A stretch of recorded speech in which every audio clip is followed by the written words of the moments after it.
Me up with my cousin when I moved out to Lodi with him, and it just went sour from there. Yeah.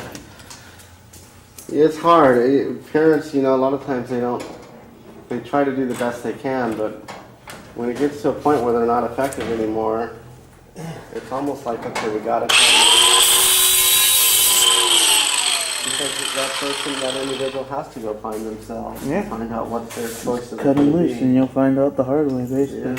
Yeah. Now I wish, I would have just stuck it out, because I went through so much heartache and pain going through what I had to do, and then having the realization that, okay, that was right for me. I should have never left, which was a good decision on my part, because it took me out of all the other stuff. Yeah, that's a good thing. Now I got a beautiful wife and a daughter.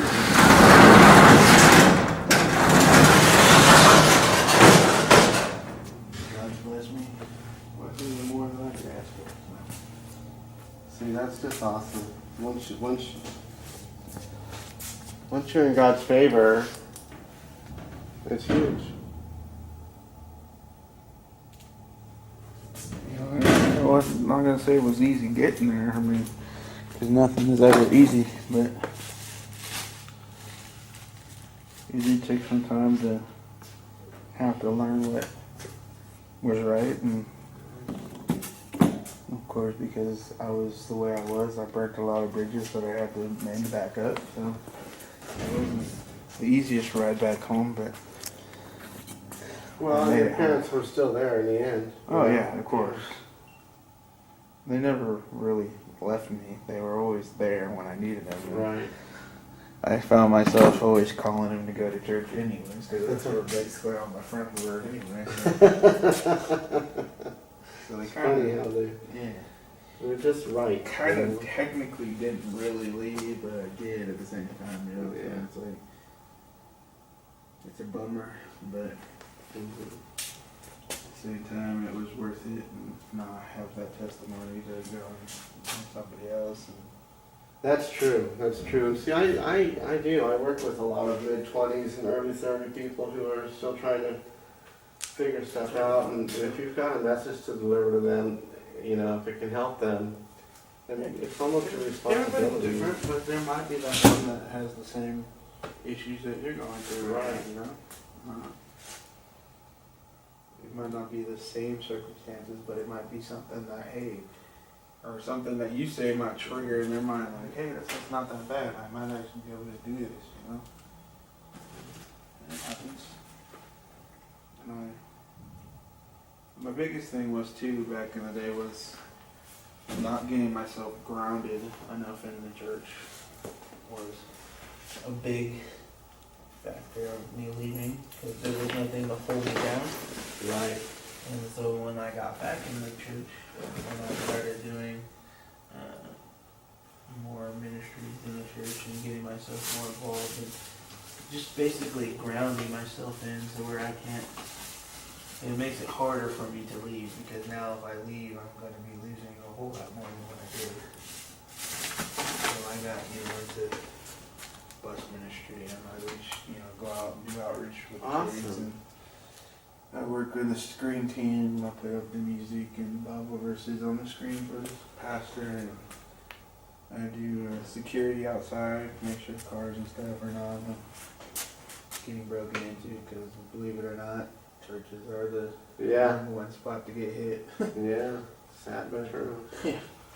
They figure, everybody's in church, you're not really worried about their car, and they get broken into, but, hasn't happened in a while, but still there. And my mom used to the biggest passion is working with kids, to help them not go through what I had to go through, basically. That's huge. And that's the biggest thing. So I found myself getting into all the ministries with kids, so do Sunday school, and right now I'm on leave because I had the baby, so I'm not in anything for 6 months right now, but that's an important time. March. Me, I'm trying to reach out to the kids and the parents. I think that's where we kind of where a lot of things begin. Yes, a lot of it. And nowadays with these kids, you have to really structure with parents because you get the parents that want to be the kid's friend, and it's not the way it's supposed to be. Right. You're supposed to be the one that's in charge and over them and tell them what to do and make sure that they're not getting into things that they're not supposed to. Mm-hmm. You know, the biggest thing is, oh, well, I don't want to hurt my child. I want to connect with my child, so I'm going to be his friend. But well, the kid doesn't need a friend. It needs somebody to lean on and ground him and Right. lead him in the way.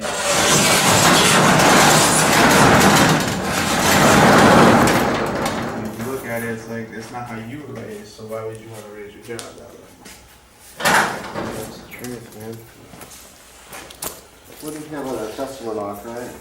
Or was it no, this was that no, blue this lock had a one. What did I do with blue the lock. right here? In a band on it. Thank you. Stay in the morning. Stay in the morning.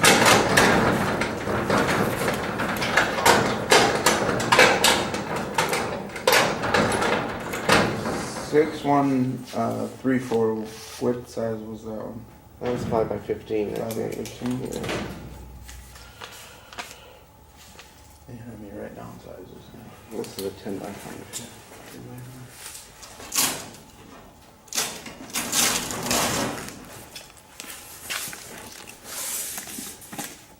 Okay.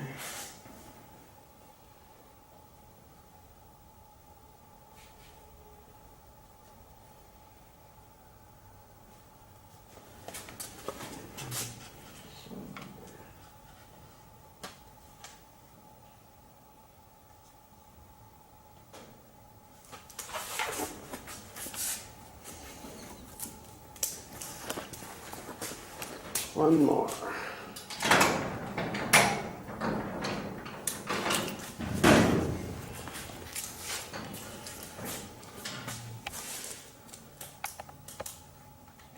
That's what a lot of the issues we have right now, especially working with young people in the youth group and just parents being kids' friends. Right. Well, I agree with you 100%. You gotta be,